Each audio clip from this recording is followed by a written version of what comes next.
Welcome back to the Ultimate Cleveland Sports Show. Stopping number 8. Man, that's like a 18-sided Rubik's Cube. Because if you work too hard on trying to get one color complete, you're going to mess up the other ones. And that's what happens when you try to contain Lamar Jackson, either run versus pass.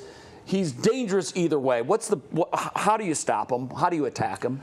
Well, the biggest thing is gap integrity. Gap integrity is huge because what you want to do more than anything is to obstruct his vision. You still want to rush and get pressure on him, but you don't want to get out of your lanes because he could take off, and if you're man coverage, your back is turned and it's going to be a problem. So you kind of have to do that, but we kind of talked off air.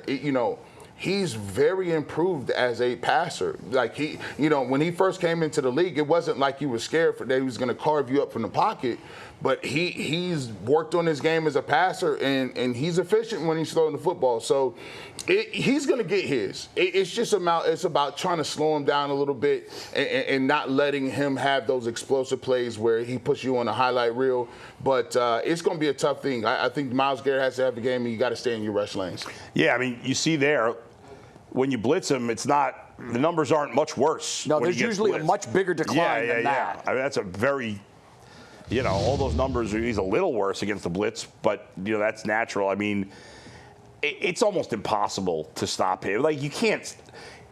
I feel like the only way to beat them and him is when they make the decision to just go away from the run. Right. Or if you get him out of your rhythm. I mean, I said last week, I think part of the reason the Bengals were so bad in the second half is because Burrow twice went so long without the ball, they had no rhythm. So I think the offense can help. I usually think, I think sometimes time of possession can be overrated because some good teams score fast. But against Lamar, I mean, I think the Browns, long drives, getting him out of his rhythm. He's a rhythm player. Yeah. That could certainly help. But there's no definitive game plan to shut him down. Schwartz typically doesn't blitz a ton defensively, so I don't think that they're going to blitz him. I think you hit on it earlier. It's Myles. You're really asking Myles to sort of speed up the clock here. Yeah. And pressure the quarterback and get sacks. And is it unfair to put it on one guy? Probably, but you're Myles Garrett. You're going to Canton one day, so that's what's required of you in this. So really, I think it comes down to what kind of pressure can the defensive line generate and get to him without having to call blitzes, and I think they'll play a lot of zone behind him. Yeah, I know Philly has really developed into a team that is dual threat with their quarterback. They can run it, and they've got the best running back in the league. So, to me, Philly would still be a slight 1 over Baltimore's 2. But if you look at, and I think the Super Bowl. Really? What's that? I would take Baltimore over Philly. Yeah, I would just take Philly because of Saquon and because of the development of Jalen Hurts. Yeah, but I don't remember, Jalen is earlier in his development arc. He's where Lamar was a couple years ago. I think Jalen's going to continue to get better too. But Lamar was better early than Jalen. Well, I mean, they won a Super Bowl last year. So I hear you, but all that being said, I'd almost like to see Baltimore and Philly in the Super Bowl. Number one, what are they, 70 miles apart? That would whatever. be awesome, yeah. And we would really get to see that play out because I think right now what we have in the NFL, which for a long time the running game was an afterthought. Right now, when you look at the powers that are in the NFL, you've got Philly and you've got Baltimore, and you've got the same formula. You've got a quarterback that will kill you with his feet and his legs. You've got a running back that he's a second alternative to the run if the quarterback doesn't. So you've got 2 amazing run options in both cities, and you've got quarterbacks and wide receivers that can slice you to pieces too. So if you're looking for the current blueprint in the NFL for success, it's what's going on in Baltimore and Philly. Now, it's hard to do that because you're serving 2 masters at once. Run that back. I didn't know he had all that either. This is the second time. Derrick Henry had 2,000. Yes. So you telling me that So did Saquon.